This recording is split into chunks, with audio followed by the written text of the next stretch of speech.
ನೀವಿನ್ನೂ ಅದನ್ನು ಮರ್ತಿಲ್ವಾ? ಇನ್ನೂ ಮನಸ್ಸಲ್ಲಿ ಇಟ್ಕೊಂಡಿದ್ದೀರಾ? ಈಗೇನು ನಾನು ಸಾರಿ ಕೇಳಬೇಕಾ? ಅಯ್ಯೋ ಛೇಚೆ, ನಾನು ಹಾಗೆಲ್ಲ ಹೇಳ್ದೆ. ನಾನು ನಿಮ್ಮ ಜಾಗದಲ್ಲಿ ಇದ್ದಿದ್ರೆ ಹಾಗೆ ಮಾಡ್ತಿದ್ರಾ?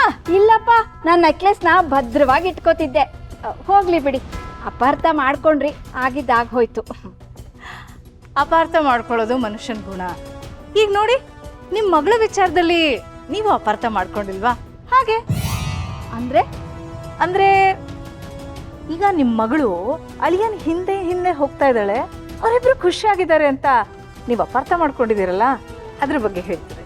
ಅಪಹಾರ್ಥ ಮಾಡ್ಕೊಳ್ಳೋದೇನ್ ಬಂತು? ಮಗಳು ಒಳ್ಳೆಯ ಖುಷಿಯಾಗಿ ಇದಾರಲ್ಲ, ಹಾಗಂತ ನೀವು ತಿಳ್ಕೊಂಡಿದ್ದೀರಾ ಅಷ್ಟೇ. ಪಾಪ ನಿಮ್ಮಿಬ್ರನ್ನ ನೋಡಿ ನನಗೆ ನಿಜ ಹೇಳ್ಬಿಡ್ಬೇಕು ಅನಿಸ್ತು. ಕಂಡಿದ್ದು ಸತ್ಯ ಅಂತ ನಂಬ್ಕೊಂಡಿದ್ದೀರಲ್ಲ, ನನ್ನ ಮನಸ್ಸಿಗೆ ಎಷ್ಟು ನೋವಾಗ್ತಿದೆ ಗೊತ್ತಾ? ಆದರೂ ನೀವಿಬ್ರು ನನ್ನ ಮಾತು ನಂಬೋದಿಲ್ಲ ಅಲ್ವಾ?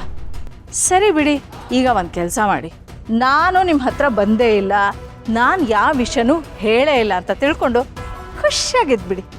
ಓಕೆ? ಏ ಹಾಯ್, ಹಲೋ.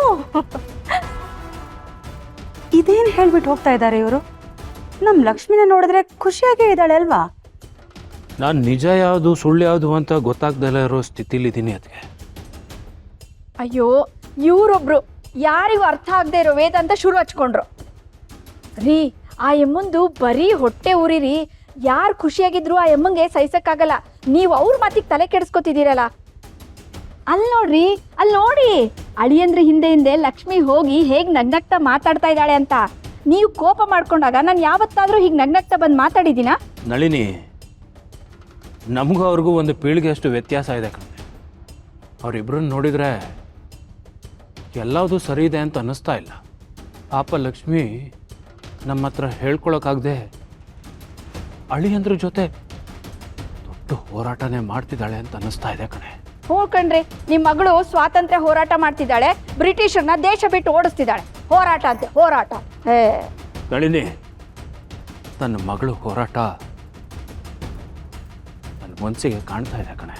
ರೀ, ನೀವು ಕಣ್ಣಿಗೆ ಒಂದು ಕನ್ನಡಕ ಹಾಕೋತೀರಲ್ಲ, ಹಾಗೆ ನಿಮ್ಮ ಮನಸ್ಸಿಗೂ ಒಂದು ಕನ್ನಡಕ ಹಾಕೊಂಬಿಡಿ. ಅದು ಹೋರಾಟನೂ ಅಲ್ಲ, ಹಾರಾಟನೂ ಅಲ್ಲ, ಲವ್ ಕಣ್ರಿ, ಲವ್. ಅದು ಪ್ರೀತಿನೋ ತಳಮಳನೋ